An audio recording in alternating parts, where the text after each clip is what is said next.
الحمد للہ وکفا وسلام علی عبادہ الذین اصطفى اما بعد اعوذ باللہ من الشیطان الرجیم بسم اللہ الرحمن الرحیم انا عرضنا الامانۃ علی السماوات والارض والجبال فأبين أن يحملنها وأشفقن منها وحملها الإنسان إنه كان ظلوما جهولا وقال الله تعالى في مقام آخر ألف لام را كتاب أنزلناه إليك لتخرج الناس من الظلمات إلى النور بإذن ربهم إلى صراط العزيز الحميد وقال رسول الله صلى الله عليه وسلم تبرك بالقرآن فإنه كلام الله سبحان ربك رب العزة عما يصفون وسلام على المرسلين والحمد لله رب العالمين اللهم صل على سيدنا محمد وعلى آل سيدنا محمد وبارك وسلم۔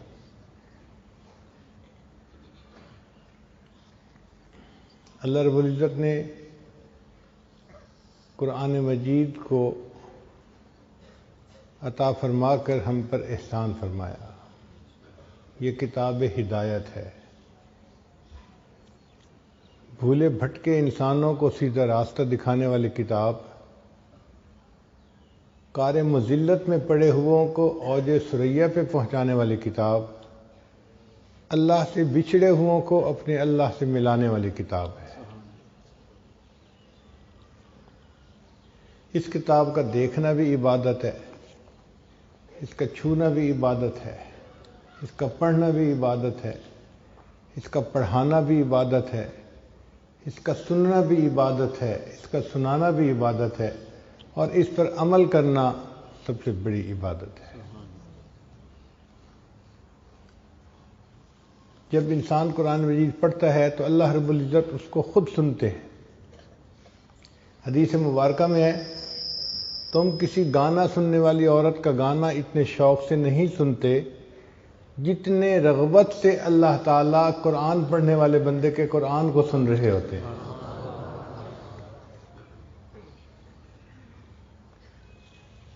فرشتوں کو اللہ تعالیٰ نے قرآن مجید سننے کی صلاحیت دی، پڑھنے کی صلاحیت نہیں دی۔ فرشتوں میں سے صرف حضرت جبرائیل علیہ السلام کو اللہ تعالیٰ نے پڑھنے کا استثناء عطا فرمایا، اور انہوں نے نبی علیہ السلام کے ساتھ قرآن مجید کا دورہ فرمایا۔ باقی فرشتے نہیں پڑھ سکتے۔ اب جو کام انسان خود نہ کر سکتا ہو، کوئی دوسرا کر رہا ہو تو تعجب سے انسان دیکھتا ہے۔ جب کوئی قرآن پڑھتا ہے تو فرشتے وہاں بھاگے آتے ہیں، اکٹھے ہو جاتے ہیں، ایک دوسرا تیسرا چوتھا۔ آپ یوں سمجھیں کہ فرض کرو یہاں قاری عبدالباسط عبدالصمد قرآن مجید پڑھ رہے ہیں، اب جو لوگ بھی سنیں گے نا وہ سب اکٹھے ہونے شروع ہو جائیں گے اور ایک بڑا مجمع لگ جائے گا۔ بالکل اسی طرح جب کوئی بھی قرآن مجید پڑھتا ہے، مرد ہو یا عورت ہو، تو فرشتے اکٹھے ہونے شروع ہو جاتے ہیں، حتیٰ کہ فرشتوں کا اس بندے کے سر سے لے کے آسمان تک ایک مجمع لگ جاتا ہے، اور وہ فرشتے اس بندے سے محبت کرتے ہیں۔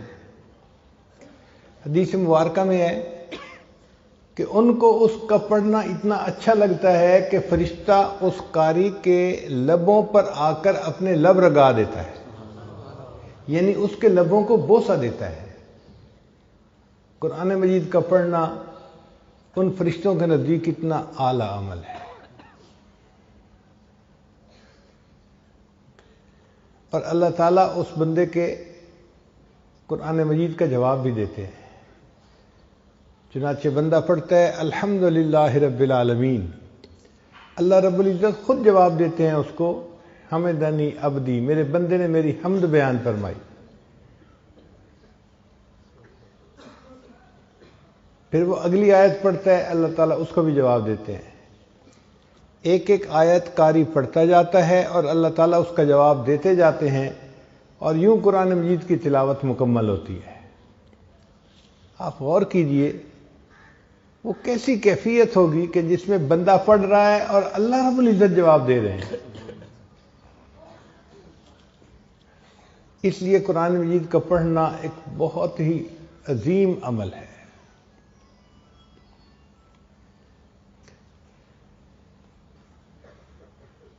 امام اعظم امام عاصم کوفی رحمۃ اللہ علیہ، شاید ان کا یہ واقعہ ہے جو میری یادداشت میں ہے، ممکن ہے کسی اور قاری کا ہو۔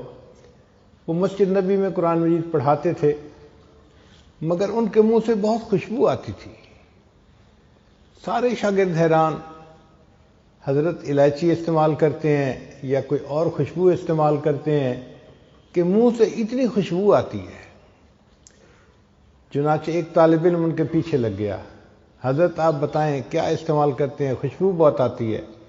وہ بار بار کہتے بھئی میں کچھ منہ میں نہیں ڈالتا، حضرت خوشبو بہت آتی ہے، بھئی میں کچھ نہیں ڈالتا۔ اب کچھ بچے ہوتے ہیں نا لسوڑا ٹائپ، چپک ہی جاتے ہیں، وہ بھی اسی طرح کا تھا، لگا رہا، حضرت آخر کوئی تو وجہ ہے، آخر یہ خوشبو کیوں آتی ہے؟ تو جب اس نے اصرار کے ساتھ پوچھا تو حضرت نے فرمایا کہ مجھے ایک رات خواب میں نبی علیہ السلام کی زیارت نصیب ہوئی۔ اللہ کے حبیب صلی اللہ علیہ وسلم نے فرمایا کہ عاصم، تم میری مسجد میں قرآن پڑھانے میں مشغول رہتے ہو، لاؤ میں تمہارے لبوں کو بوسہ دوں۔ جس دن سے نبی علیہ السلام نے میرے لبوں کو بوسہ دیا، اس وقت سے میرے منہ سے خوشبو آ رہی ہے۔ تو قرآن مجید کا پڑھنا اللہ رب العزت کے ہاں بڑا مرتبہ رکھتا ہے۔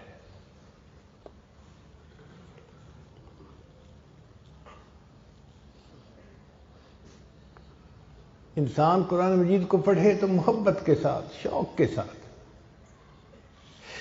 ایک بات ذہن میں رکھیے کہ قرآن مجید کی محبت جس دل میں موجود ہوگی وہ بندہ ہمیشہ ہدایت پر رہے گا، وہ کبھی گمراہ نہیں ہو سکتا۔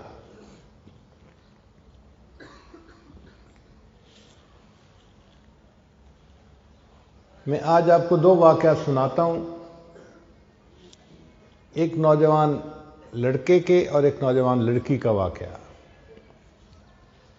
امریکہ میں ایک نوجوان انجینئر تھا اور بڑی ٹھاٹھ کی زندگی گزار رہا تھا۔ کسی انگریز لڑکی کے ساتھ اس کا تعلق بن گیا۔ اب وہ لڑکی اتنی حور پری قسم کی چیز تھی کہ یہ لڑکا چاہتا تھا کہ بس کچھ بھی ہو میری اس سے شادی ہو جائے۔ لڑکی نے کہا کہ میرے والدین عیسائی ہیں، مجھے ان سے بات کرنی پڑے گی۔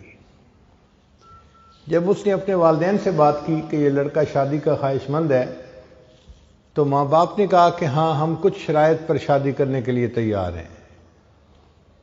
پہلی شرط یہ کہ یہ لڑکا اپنے ماں باپ کو چھوڑ دے، مسلمان دوستوں کو چھوڑ دے اور ہمارے معاشرے میں آ کر ہمارے ساتھ رہے،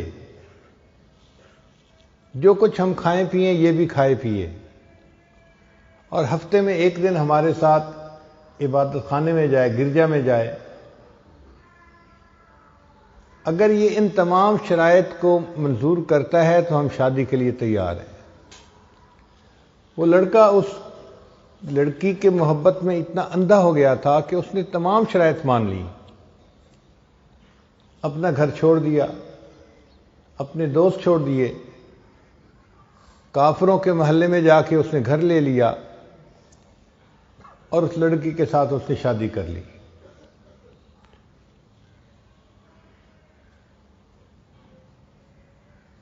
وہ آدمی کہتا ہے کہ میں بس اپنی شہوات کو پورا کرنے میں لگا ہوا تھا، نہ میں نماز پڑھتا تھا نہ کچھ اور کرتا تھا، صرف ایک کام تھا میرے اندر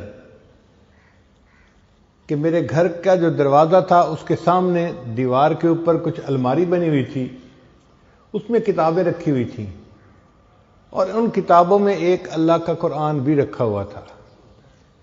میں گھر میں آتے جاتے اس کے اوپر نظر ڈالتا اور اپنے دل میں اپنے آپ کو ملامت کرتا کہ تو نفس کا پجاری ہے، نفس کا بندہ ہے، تو نے اپنے نفس کی خاطر سب کو چھوڑ دیا۔ لیکن یہ قرآن میرے اللہ کا کلام ہے، میں اس قرآن مجید پر محبت کی نظر ڈالتا تھا، صرف محبت کی نظر، پڑھتا نہیں تھا، آتے جاتے محبت سے دیکھتا تھا بس۔ کئی سال اسی طرح گزر گئے۔ ایک دن میں دفتر سے واپس آیا تو میں نے دیکھا کہ اس جگہ پر قرآن مجید نہیں پڑھا ہوا۔ تو میں نے اپنی وائف سے پوچھا کہ یہاں ایک سبز رنگ کی کتاب تھی، اس کا کیا بنا؟ اس نے کہا میں نے کتابوں کی صفائی کی، جن کتابوں کو نہ آپ پڑھتے ہیں نہ میں پڑھتی ہوں، میں نے ان کتابوں کو نکال کے باہر ردی کے ٹوکرے میں پھینک دیا ہے۔ وہ کہتے ہیں کہ جب میں نے سنا کہ اللہ کے قرآن کو ٹریش کین میں اس نے پھینک دیا تو میں فوراً بھاگا اور میں نے ٹریش کین کو اٹھایا اور میں نے اس کو چوما کہ بے ادبی ہو گئی۔ وہ مجھے دیکھ رہی تھی۔ اس نے کہا کہ تجھے کیا ہوا، کیا ہو گیا، کیوں جذباتی ہو رہا ہے؟ میں نے کہا تجھے نہیں پتا یہ قرآن ہے، اللہ کا کلام ہے۔ اس نے کہا اچھا ابھی بھی تمہارے اندر اسلام کی کوئی رمق باقی ہے؟ میں جاتی ہوں، میں ابھی اپنے ماں باپ کو بتا کے آتی ہوں۔ چنانچہ وہ لڑکی تو اپنے ماں باپ کو بتانے چلی گئی اور یہ لڑکا اسی وقت قریبی مسجد میں آ کے اپنے اللہ کو منانے آ گیا۔ قرآن مجید پر محبت کی نظر ڈالنے کی وجہ سے اللہ نے اس کے ایمان کی حفاظت فرما لی۔ پھر اس نے توبہ کی، اس لڑکی کو طلاق دی اور کسی مسلمان لڑکی سے شادی کی اور بقیہ زندگی اس نے نیکی کے اوپر گزاری۔ تو قرآن مجید کی محبت اگر دل میں ہے اور ایک بندہ کچھ بھی اور عمل نہیں کرتا، صرف محبت کی نظر قرآن پہ ڈالتا ہے، یہ محبت کی نظر ڈالنا بھی اس کے لیے ہدایت کا سبب بن جاتا ہے۔ ایک ہندو لڑکی کا واقعہ ہے، چھوٹی بچی تھی 3-4 سال کی، وہ اپنی ایک کلاس فیلو کے گھر کھیلنے جاتی تھی، جیسے چھوٹے بچے ایک دوسرے کے گھر کھیلنے چلے جاتے ہیں۔ جس بچی کے گھر کھیلنے جاتی تھی وہ مسلمان تھی اور اس کی والدہ اپنے گھر میں بچیوں کو قرآن پڑھاتی تھی۔ چنانچہ اس کی کلاس فیلو لڑکی کچھ دیر کھیلتی اور پھر اس کی والدہ اس کو قرآن پاک پڑھنے کے لیے بلا لیتی۔ اس کا دل چاہتا کہ میں ابھی گھر نہ جاؤں تو یہ اس کے ساتھ قرآن پاک پڑھنے بیٹھ جاتی۔ ہندو لڑکی ہے، ہندو گھرانے کی۔ اس نے ابتدائی قاعدہ بھی پڑھ لیا، پھر باقاعدہ قرآن مجید اپنی کلاس فیلو کے ساتھ پڑھنا شروع کر دیا۔ ماں باپ کو کچھ خبر نہیں۔ جب مسلمان لڑکی نے ناظرہ قرآن پاک پڑھنا مکمل کیا تو اس نے بھی مکمل پڑھ لیا۔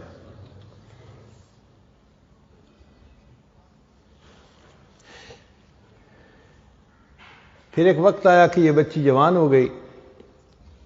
ماں باپ نے اس لڑکی کی شادی ہندوؤں میں ایک ایسے نوجوان سے کی جو بہت متشدد ہندو تھا، بہت متشدد تھا، وہ مسلمانوں کا نام سننا ہی پسند نہیں کرتا تھا۔ اب جب لڑکی کی شادی ہونے لگی تو وہ اپنی دوست کی والدہ کو آ کر بتانے لگی کہ میں نے آپ سے قرآن مجید تو پڑھنا سیکھ لیا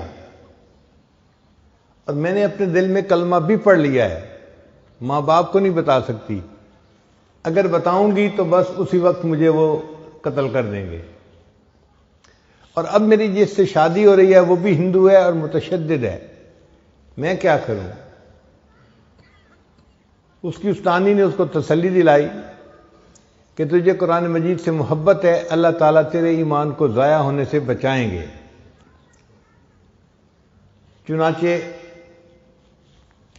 اس استانی نے اس کے لیے شادی کا تحفہ تیار کیا اور اس کے بالکل نیچے قرآن مجید بھی رکھ دیا۔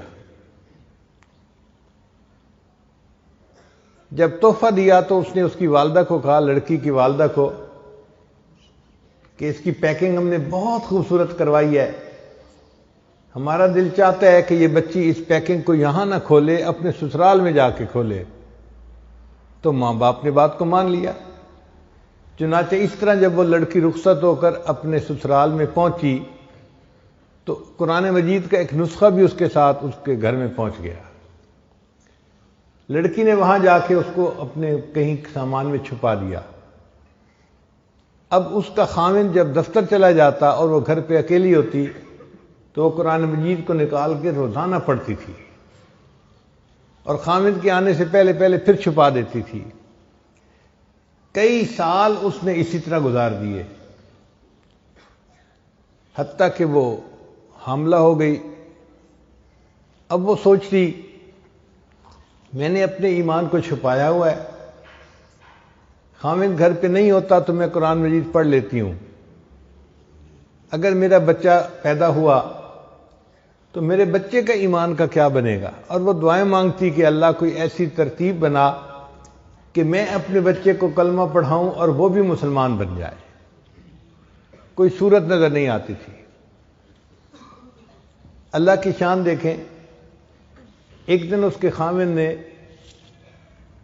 ہاسپٹل میں ٹیسٹ کروائے تو کینسر ڈائگنوز ہو گیا کہ جس بندے کو کینسر ہے۔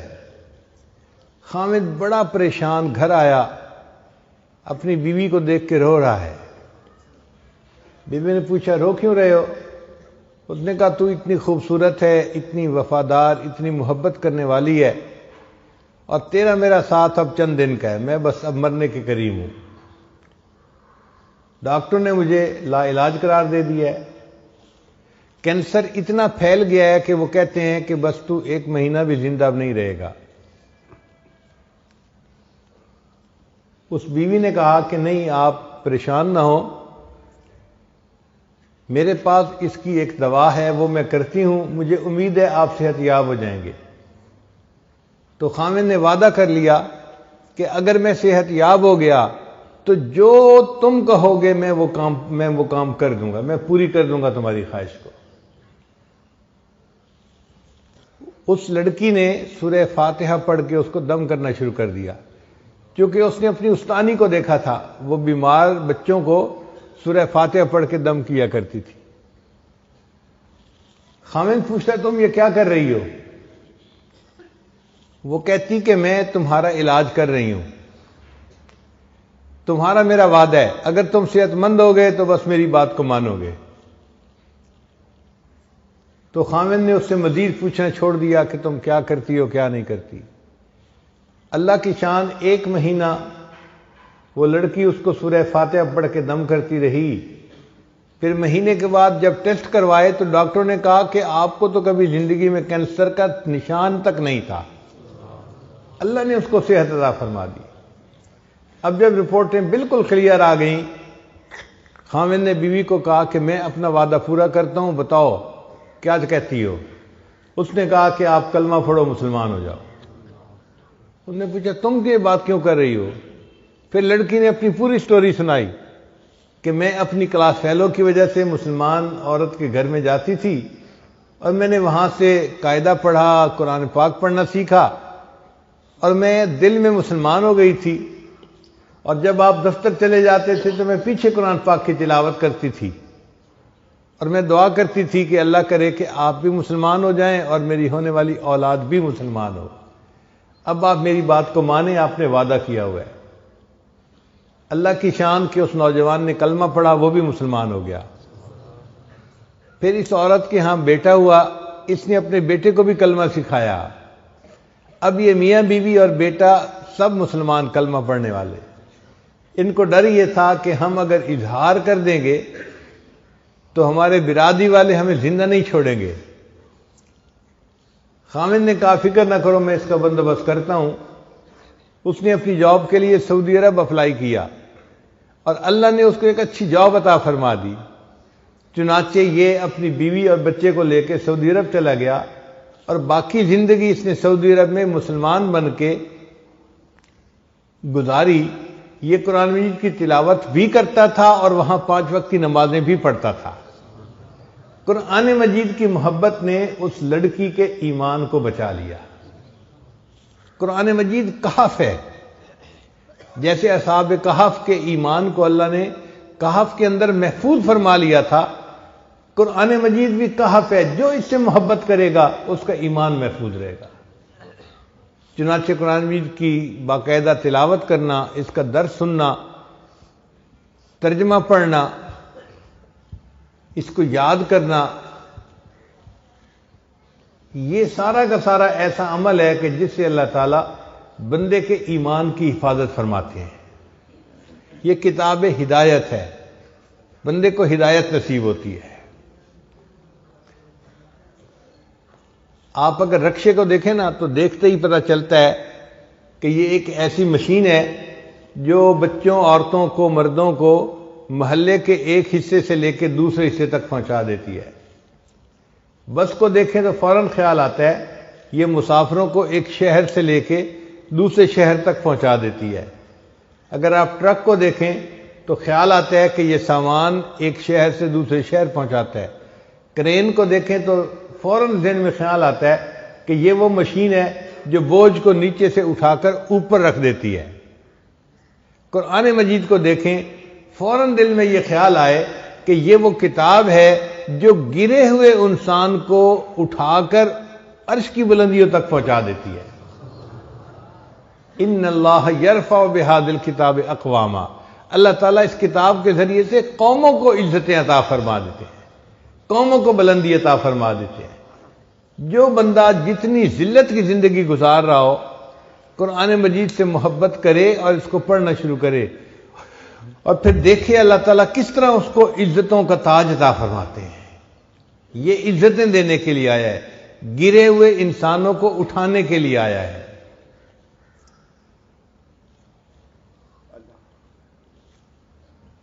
قرآن عظیم الشان۔ سیدنا عمر رضی اللہ عنہ کا زمانہ ہے، آپ اپنے فوجیوں کو لے کے مکہ مکرمہ میں ایک پہاڑی کے اوپر چڑھ رہے ہیں۔ ایک جگہ ٹرن لیتے ہوئے آپ رک گئے اور نیچے وادی میں دیکھنا شروع کر دیا۔ اب دوپہر گرمی کا وقت ہے، سب لوگ پسینے میں شرابور، اور امیر المومنین کھڑے ہیں، ان کی وجہ سے باقی لوگ بھی کھڑے ہیں۔ کسی نے پوچھا امیر المومنین خیریت تو ہے؟ آپ کی وجہ سے اتنے لوگ دھوپ میں کھڑے ہیں۔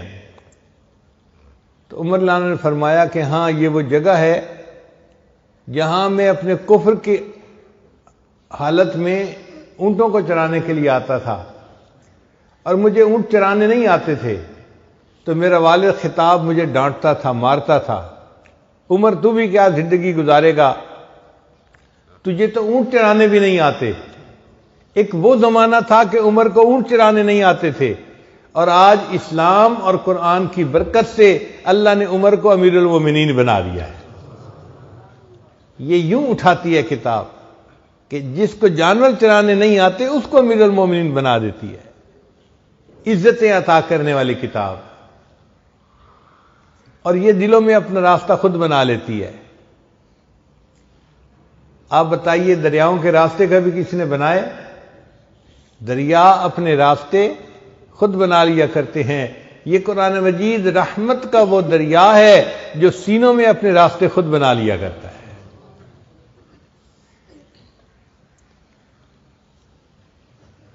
مجھے اپنی زندگی میں ایک مہینہ دنیا کے مشہور قاری عبد الباسط عبد الصمد کے ساتھ امریکہ میں گزارنے کا موقع ملا۔ ہمارا ان کے بارے میں تصور یہ تھا کہ بس ایک عام سے آدمی ہے اور آواز اچھی ہے، قرآن پڑھتے ہیں، لیکن ایک مہینہ ساتھ رہنے کے بعد میں نے دیکھا کہ وہ شخص عاشق قرآن تھا۔ داڑھی کا نہ رکھنا یہ ان کا ایک علمی معاملہ ہے۔ مصر کے علماء سمجھتے ہیں کہ داڑھی ہوتی ہے صرف مرد اور عورت کے درمیان فرق کرنے کے لیے، تو اگر کوئی مونچھیں رکھ لیتا ہے تو مرد اور عورت میں فرق ہو جاتا ہے، تو داڑھی رکھنا لازم نہیں ہوتی۔ اسی وجہ سے علامہ اقبال نے بھی داڑھی نہیں رکھی، حالانکہ یہ بندہ اندر سے اولیاء کی صفات رکھنے والا بندہ تھا۔ میں نے دیکھا قاری صاحب کو ہر وقت قرآن مجید کی تلاوت کرتے تھے۔ ہمیں پتہ چلا کہ روزانہ ایک قرآن مجید پڑھنے کا ان کا روز کا معمول ہے. ایک قرآن مجید پڑھا، جب دیکھو قرآن پڑھ رہے ہیں، جب دیکھو. میں نے اپنی زندگی میں ان کو فالتو بات کرتے نہیں دیکھا، ایک لفظ بولتے نہیں دیکھتا. لوگ باتیں کر رہے ہوتے تھے، ادھر کا ٹاپک ادھر کا ٹاپک، ان کو کوئی واسطہ ہی نہیں ہوتا تھا. وہ بس بیٹھے ہوئے اپنی قرآن پڑھ رہے ہوتے تھے. اور اس عشق قرآن کی وجہ سے اللہ نے ان کو دنیا میں عزتیں عطا فرمائی. ایک مرتبہ ایک شخص نے ان سے سوال پوچھا قاری صاحب سے، قاری صاحب آپ نے بھی قرآن کا کوئی معجزہ دیکھا؟ کہا میں نے بہت معجزے دیکھے قرآن پاک کے، ہمیں بھی سنائیں کوئی. تو قاری صاحب نے عجیب واقعہ سنایا. کہنے لگے یہ وہ وقت تھا جب انور سادات مصر کا پریزیڈنٹ تھا. وہ رشیا گیا تو رشیا کے لوگوں نے اسے کہا کہ کیا تم قرآن پڑھتے ہو؟ یہ ہماری ریڈ بک سنبھالو اور کمیونسٹ بن جاؤ، ہم تمہاری مدد کریں گے اور تمہیں ترقی یافتہ ممالک میں ہم شامل کروا دیں گے.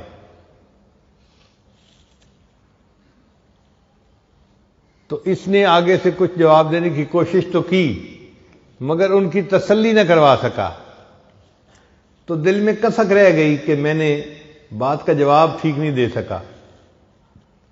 کوئی 1-2 مہینے کے بعد دوبارہ اس نے رشیا جانا تھا.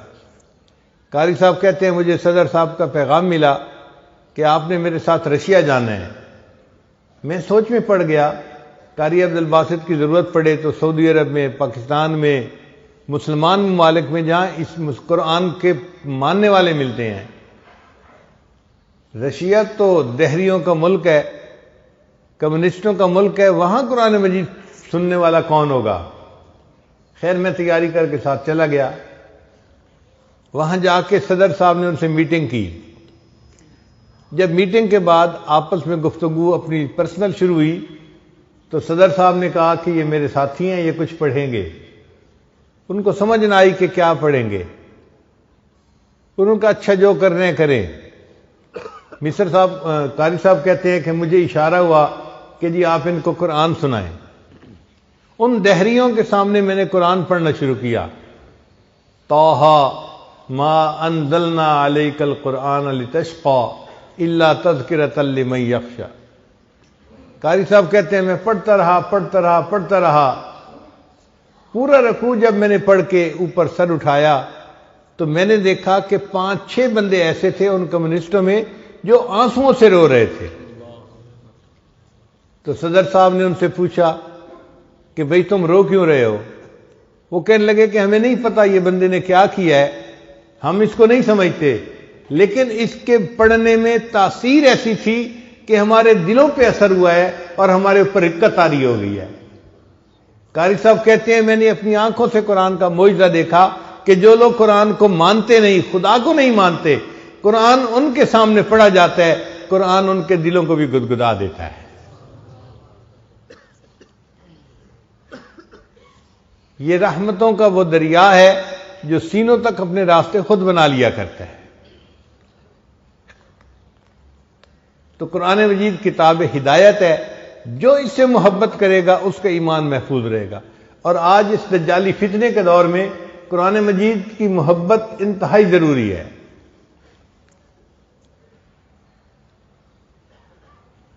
اس لیے جس گھر میں ایک حافظ ہوگا وہ 10 بندوں کو لے کے جنت میں جائے گا. 10 بندوں کا کیا مطلب؟ عام طور پر ایک گھر کے 10 بندے ہوتے ہیں ایوریج. 2 ماں باپ اور 2 بڑے، نانا نانی یا دادا دادی، چلو وہ بھی ساتھ رہتے ہیں تو 4 ہو گئے، اور 5-6 بچے. تو اس کا مطلب کہ 9-10 کے اندر اندر ایک ایوریج فیملی ہوتی ہے. زیادہ بھی ہو سکتی ہے، اولاد زیادہ ہو گئی، اور کئی کی کم ہوتی ہے تو کم بھی ہوتے ہیں. تو ایوریج عام طور پر آپ دیکھیں گے کہ ایک فیملی کے 10 ممبر ہوتے ہیں. تو ایک حافظ 10 بندوں کو لے کے جنت میں جائے گا. یعنی جس گھر میں کوئی بچہ یا کوئی بچی حافظ یا حافظہ ہوگی، اس گھر کے سارے لوگ اللہ کے فضل سے جنت میں جائیں گے. اب بتائیے کتنا سستا سودا ہے. اور ایک عالم 400 بندوں کو لے کے جنت میں جائے گا. اس میں کیا حکمت ہے؟ اگر ایک گھر کے 10 بچے ہیں یا 10 بندے ہیں تو ایک برادری میں تقریباً 40 گھر ہوتے ہیں جو آپس میں رشتہ داریاں کرتے ہیں، خوشی غمی میں شریک ہوتے ہیں. جو قریب لوگ ہوتے ہیں نا، قریب گھر، وہ 30-40 ہی ہوتے ہیں، اس سے زیادہ نہیں ہوتے. تو ایک عالم اگر ہوا تو وہ 40 گھر کے لوگوں کو لے کے جنت میں جائے گا. یعنی ایک عالم اپنی پوری برادری کو لے کے جنت میں جائے گا. اس لیے بچوں کو قرآن مجید کا حافظ بنانا، اس کا شوق دل میں ہونا چاہیے. بعض لوگوں کو دیکھا ہے وہ کہتے ہیں جی بچیوں کو حافظ نہ بناؤ. کیوں بھائی؟ وہ جی بچیاں قرآن مجید بھول جاتی ہیں.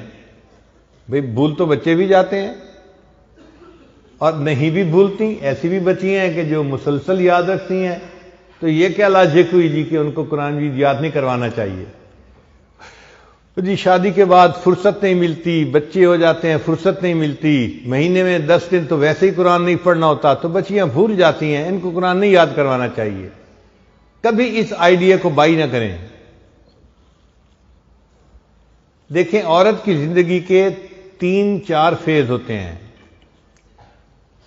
پہلے زندگی کے 20-25 سال وہ پڑھائی کا فیز ہوتا ہے. والدین کے گھر میں رہتی ہے، کالج یونیورسٹی میں پڑھتی ہے، قرآن مجید پڑھتی ہے، عالمہ بنتی ہے. وہ پڑھائی کی عمر ہے، یہ پہلا فیز ہے. پھر دوسرا فیز اس کی شادی ہو جاتی ہے. اب شادی کے بعد اس کی اولاد ہوتی ہے، بچے ہوتے ہیں. یہ فیملی بنانے کا فیز ہے عورت کے لیے. تو عورت اپنا گھر بناتی ہے، ایک گھر کا سیٹ اپ تیار ہوتا ہے. یہ بھی تقریباً 15-20 سال کا فیز ہوتا ہے. 40 سال کی عمر تک وہ اپنے بچوں سے فارغ ہو چکی ہوتی ہے. پھر اس کے بعد ایک تیسرا فیز آتا ہے جس میں اس کے بچے بھی بڑے ہو چکے ہوتے ہیں اور گھر میں اس کے بہویں بھی آ چکی ہوتی ہیں اور وہ گھر کی ملکہ ہوتی ہے. اس وقت خاوند کے دل میں بھی جگہ بن چکی ہوتی ہے اور اس وقت یہ آنٹی جو ہے بڑی با اختیار عورت ہوتی ہے.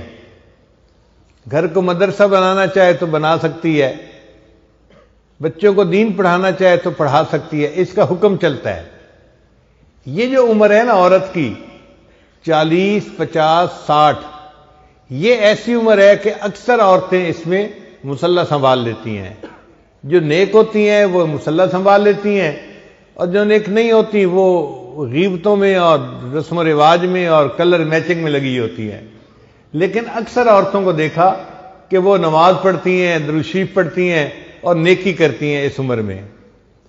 وہ بچی جو حافظہ بنی تھی اور اس نے اتنا قرآن پاک نہیں پڑھا تھا اور بھول گئی تھی، ہم نے دیکھا اس عمر میں آ کے وہ عورت اپنے قرآن مجید کو پھر تازہ کر لیتی ہے اور اس کی عمر میں یہ حصہ ایسا ہوتا ہے کہ وہ قرآن مجید کی پکی حافظہ بن جاتی ہے. اس لیے بچیوں کو ضرور حافظہ بنانا چاہیے. وہ دنیا سے جاتی ہیں تو حفظ کے نور کو ساتھ لے کے جاتی ہیں اور اس کی برکت ان کو پوری زندگی محسوس ہوتی ہے.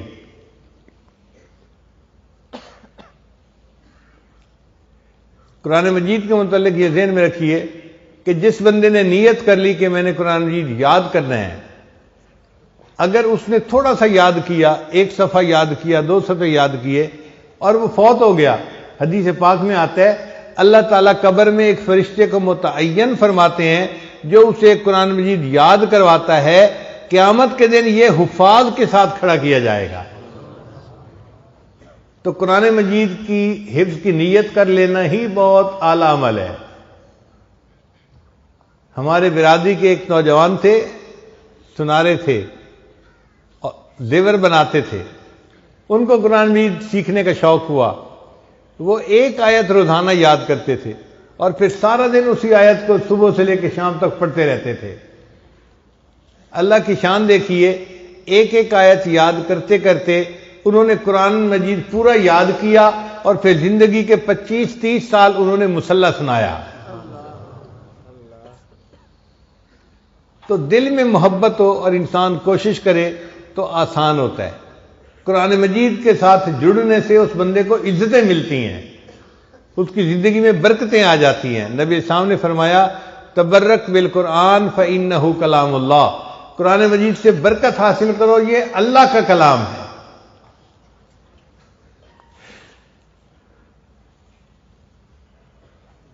تو قرآن مجید کی محبت کو دل میں بڑھائیے اور قرآن مجید کی تلاوت کو اپنے لیے حرز جاں بنا لیجئے۔ کوئی دن قرآن مجید کے تلاوت کے بغیر نہیں گزرنا چاہیے۔ اگر ایسی محبت دل میں آ گئی تو ایمان محفوظ رہے گا۔ اور یہ بھی ذہن میں رکھیے کہ دنیا میں جس کسی کو عزت ملی قرآن مجید کے عشق کی وجہ سے عزت ملی۔ جس کو بھی عزت ملی قرآن مجید کے عشق کی وجہ سے۔ آپ دیکھیے اس امت میں سب سے اعلیٰ مقام کس نے پایا؟ سیدنا صدیق اکبر عنہ نے۔ اور سیدنا صدیق اکبر عنہ قرآن مجید کے عشق میں صحابہ سے آگے نکل گئے تھے۔ جب عفق کا واقعہ پیش آیا اور نبی علیہ السلام صدیق اکبر عنہ کے گھر گئے تو صدیق اکبر کیا کر رہے تھے؟ قرآن بیٹھے پڑھ رہے تھے۔ یہ قرآن کی محبت تھی جس نے ان کو انبیاء کے بعد مخلوق میں سب سے زیادہ افضل مقام عطا فرما دیا۔ باقی خلفائے راشدین کی زندگیوں میں دیکھیے آپ کو قرآن مجید کا عشق نظر آئے گا ان کی زندگیوں میں۔ سیدنا عثمان غنی تو خیر بہت بڑے عاشق قرآن تھے، فرمایا کرتے تھے لو طہرت قلوبکم ما شبعتم من کلام ربکم، اگر تمہارے دل پاک صاف ہوتے تو یہ قرآن مجید پڑھنے سے کبھی بھی نہ بھرتے۔ آج قرآن مجید پڑھنے کو دل کیوں نہیں چاہتا؟ گناہوں کے اثرات دل پہ ہوتے ہیں۔ اگر یہ اثرات نہ ہوتے تو دل چاہتا قرآن مجید پڑھتے رہیں پڑھتے رہیں پڑھتے رہیں۔ جس طرح ایک پیاسا بندہ دھوپ سے گھر میں آتا ہے تو اس کو کھانے کے لیے آئس کریم دے دی جائے تو وہ ہر چمچ کو کھاتا ہے اور مزے لے لے کے کھاتا ہے، اسی طرح اللہ والوں کے دل میں قرآن مجید کی ایسی محبت ہوتی ہے، وہ اس کی ایک ایک آیت کو پڑھتے ہیں اور ہر آیت کے پڑھنے پر قرآن مجید کے ان کو مزے آ رہے ہوتے ہیں۔ اس لیے امام اعظم ابو حنیفہ رحمۃ اللہ علیہ رمضان مبارک میں 63 مرتبہ قرآن مجید مکمل پڑھا کرتے تھے، ایک دن میں اور ایک رات میں 60 ہو گئے اور 3 تراویح کے اندر تو 63 قرآن مجید کا معمول تھا۔ اور امام اعظم کو یہ جو بڑا مرتبہ ملا یہ اسی عشق قرآن کی وجہ سے ملا۔ امام شافعی رحمۃ اللہ علیہ عاشق قرآن تھے، اپنے بارے میں خود فرماتے ہیں کہ میں مکہ مکرمہ سے مدینہ گیا اور مجھے راستے میں 16 دن لگے اور 16 دن میں نے 16 مرتبہ قرآن مجید مکمل پڑھ لیا۔ ہمیں عجیب لگتا ہے ایک قرآن مجید روز پڑھ لینا، مگر ہمارے مشائخ میں سے بہت سارے ایسے تھے جن کا یہ معمول رہا۔ اس وقت ہمارے ساتھ جو تعلق رکھنے والے لوگ ہیں ان میں سے 4 خواتین ایسی ہیں جن کا قرآن مجید روز پڑھنے کا معمول ہے، وہ زندگی اس طرح گزار رہی ہیں۔ فون پہ انہوں نے بتایا کہ جی ہم فجر کا ناشتہ کرنے کے بعد مصلی پہ بیٹھ جاتی ہیں اور قرآن پاک پڑھنے لگ جاتی ہیں، اور مغرب سے پہلے قرآن مجید کو پڑھ کے ہم دعا کر لیتی ہیں۔ ان میں 3 عورتیں تو چلو 40-50 کے عمر میں تھیں، بڑی عمر کی تھیں، لیکن ایک نوجوان لڑکی تھی، اس کی عمر صرف 32 سال تھی، وہ بھی ایک قرآن مجید پڑھتی ہے اور آسٹریلیا میں رہتی ہے۔ اس کے خاوند نے واقعہ سنایا کہ میری بیوی کو کینسر ڈائیگنوز ہوا اور وہ اتنا پھیل چکا تھا کہ ڈاکٹر نے مجھے کہا کہ 1 مہینے کے اندر تمہاری بیوی کی موت ہو جائے گی، اب تم فیصلہ کر لو تم نے اس ملک میں رہنا ہے یا اپنے ملک واپس جانا ہے۔ کہنے لگے میں نے اپنی بیوی کو بتا دیا کہ بھئی آپ کو کینسر ہے۔ اس اللہ کی بندی نے قرآن مجید کی تلاوت شروع کر دی، ہر وقت قرآن پڑھتی رہتی۔ کہنے لگا کہ کینسر کے مریض کو دردیں بھی بہت ہوتی ہیں، کینسر کی وجہ سے بہت مشکل ہوتا ہے اس کا وقت گزارنا۔ اس اذیت ناک بیماری میں بھی وہ ایک قرآن مجید روز پڑھتی رہتی تھی. ہم نے ان کے ہاں صبح کا ناشتہ کیا تو اس نے کہا جی کہ آج میری بیوی کو 4 سال گزر گئے ہیں اور وہ ایک قرآن مجید روز پڑھ رہی ہے، اس کی زندگی کا معمول بن چکا ہے. 32 سال کی نوجوان لڑکی ہے اور ایک قرآن مجید روز پڑھنے کا معمول ہے اس کا بھی. 5 انگلیاں برابر نہیں ہوتی. ہم اگر نکمے ہیں تو ہر کوئی نکمہ نہیں ہے. لوگ قرآن مجید سے ایسی محبت کرتے ہیں کہ پورا قرآن روز پڑھتے ہیں.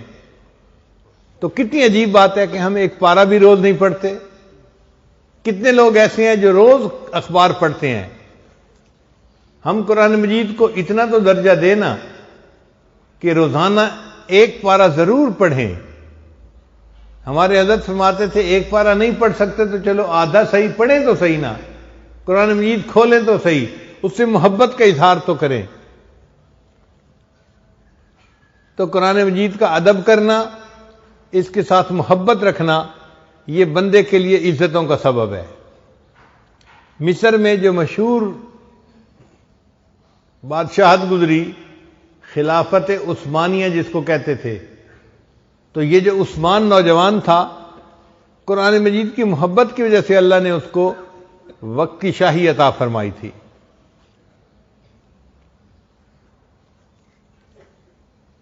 حالانکہ وہ ایک عام نوجوان تھا اور ایک عام نوجوان اس درجے کو نہیں پہنچ سکتا تھا، مگر قرآن مجید کی محبت نے اس بچے کو وقت کا بادشاہ بنایا اور پھر اس نے اپنی جتنی زندگی گزاری وہ دین اسلام کے مطابق گزاری اور دین اسلام کا نفاذ کیا، اور اس کو خلافت عثمانیہ کا دور کہا جاتا ہے. تو عشق قرآن کی وجہ سے عزتیں ملی. امام اعظم کو اللہ نے عزت دی، امام شافعی کو عزت دی، باقی ائمہ بھی وہ تھے جو عاشق قرآن تھے، عزتیں ملی ان کو.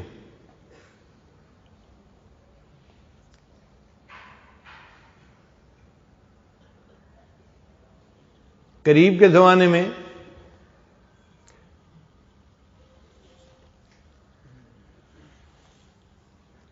حضرت حاجی امداد اللہ مہاجر مکی رحمۃ اللہ علیہ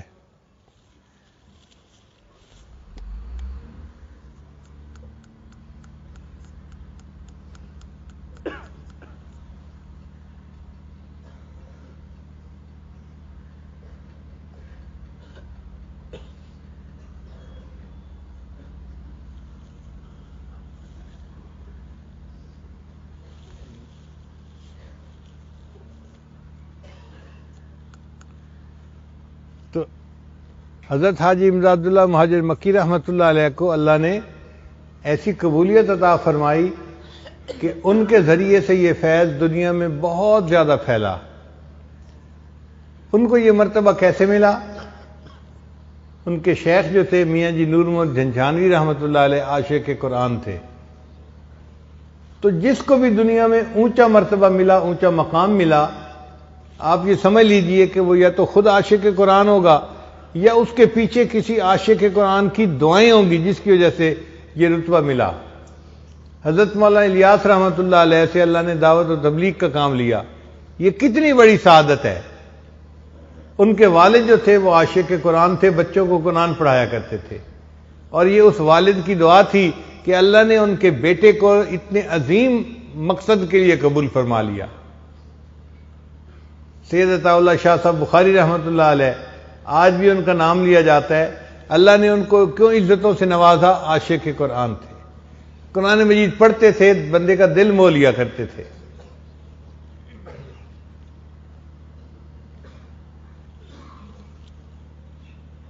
ایک مرتبہ علی گڑھ کالج میں ان کا پروگرام رکھا گیا. وہاں پہ 2 مختلف جماعتیں تھیں، ایک ان کے موافق تھی اور دوسری ان کے مخالف تھی، مگر مخالف جماعت کا زور زیادہ تھا. انہوں نے فیصلہ کیا کہ ہم نے عطا اللہ شاہ صاحب کو تقریر نہیں کرنے دینی. چنانچہ جب ان کو سٹیج پہ بلایا گیا کہ شاہ صاحب آئیں تقریر کریں، تو وہ طلباء کھڑے ہو گئے اور انہوں نے نعرے بازی شروع کر دی، ہلڑ بازی شروع کر دی کہ ہم نے بیان نہیں سننا، نہیں سننا. بہت شور مچایا. حضرت شاہ صاحب مائک پہ تشریف لائے اور طلباء کو فرمایا کہ عزیز طلباء، مجھے تقریر کے لیے بلایا گیا ہے اور آپ کہتے ہیں کہ ہم نے تقریر نہیں سننی۔ میں آپ کی بات مان لیتا ہوں، میں تقریر نہیں کرتا، مگر میں اتنا سفر کر کے آیا ہوں، تو کیا آپ مجھے اجازت دیتے ہیں میں آپ لوگوں کو ایک قرآن مجید کا رکوع سنا دوں؟ اب اس بات پہ طلباء کے اندر دو دھڑے بن گئے۔ بعض کہتے تھے ہم نہیں سننا، دوسرے کہتے تھے قرآن نہیں سننا، یہ کیا بات ہوئی؟ چنانچہ سننے والے لوگ غالب آ گئے اور ان کا جی حضرت آپ قرآن سنائیے۔ حضرت شاہ صاحب نے ایک رکوع کی تلاوت فرمائی اور قرآن مجید کی تاثیر ایسی تھی کہ پورے مجمع کے دل جو تھے اس سے متاثر ہوئے۔ رکوع مکمل کرنے کے بعد حضرت نے فرمایا کہ میں سامعین سے یہ پوچھتا ہوں، اگر اجازت دے تو میں نے جو رکوع پڑھا ہے میں اس کا کچھ ترجمہ آپ کے سامنے پیش کر دیتا ہوں۔ مجمع نے کہا بہت اچھا، اور حضرت شاہ صاحب نے 3 گھنٹے تقریر فرمائی۔ تو دنیا میں جس کو عزتیں ملی ہوں گی نا، یہاں بھی ملی، یا تو وہ خود عاشق قرآن ہوگا یا اس کے پیچھے کسی نہ کسی عاشق قرآن کی دعا ہوگی، اس کی ماں قرآن مجید کی عاشقہ ہوگی، اس کا والد قرآن مجید کا عاشق ہوگا، اس کی دعاؤں کی برکت سے اللہ نے اس بچے کو پھر یہ عظمت عطا فرمائی۔ آپ اس ادارے کو جو دیکھ رہے ہیں، اتنا بڑا ادارہ ہے اور 27 ملکوں میں قرآن مجید کی تعلیم جاری ہے، اس کی وجہ یہ ہے کہ حضرت قاری صاحب کے اندر اللہ نے قرآن مجید کی محبت رکھی ہے۔ اس قرآن مجید کی محبت کا یہ نتیجہ ہے کہ اللہ نے ان کو عزتیں عطا فرما دی ہیں۔ ان اللہ یرفع بہذا الکتاب اقواما، اللہ اس کتاب کے ذریعے سے قوموں کو بلندی عطا فرماتے ہیں۔ آپ قرآن مجید سے محبت کر کے تو دیکھیے، آپ کو خود بات سمجھ میں آ جائے گی۔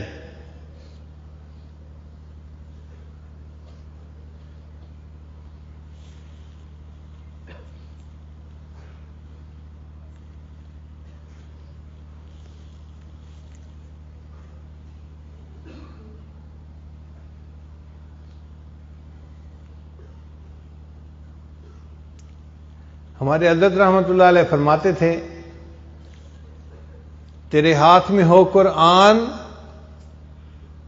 اور تو دنیا میں رہے پریشان،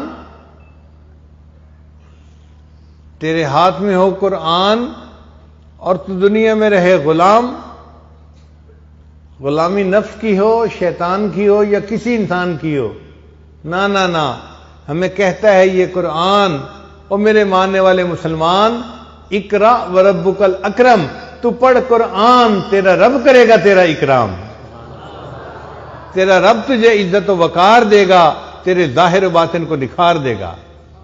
تو قرآن مجید عزتیں دینے والا ایک مقناطیس ہے جو اللہ نے ہمارے پاس بھیج دیا ہے۔ اس کو صرف طاقتوں کی زینت بنا کے نہ رکھیے، اس کو اپنے دل میں جگہ دیجیے، اس سے محبت کیجیے، اس کی تلاوت کیجیے، پھر دیکھیے اس کی برکت سے اللہ تعالیٰ آپ کی زندگی میں کیسے برکتیں عطا فرماتے ہیں۔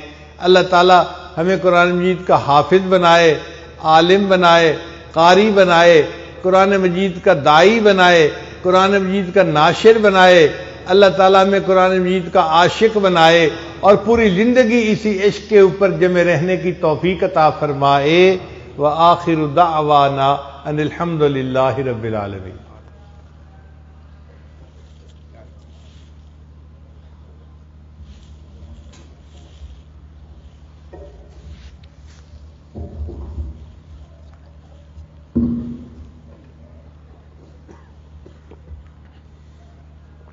وہ کسی نے کہا ہے کہ یک زمانہ صحبت باولیاء، اللہ والوں کی مجلس میں، اللہ والوں کی معیت میں کچھ دیر بیٹھ جانا اور ان کی زیارت کر لینا، ان کے فیوز و برکات سے مستفید ہو جانا، یہ سینکڑوں سال کی بے ریا عبادت سے بڑی ہوتی ہے۔ الحمدللہ یہ مجلس علم و عرفان کے مجلس اور حق تعالی شان کی طرف سے انوار و برکات کا نزول الحمدللہ آپ سب حضرات ہی اپنی آنکھوں سے ملاحظہ فرما رہے ہیں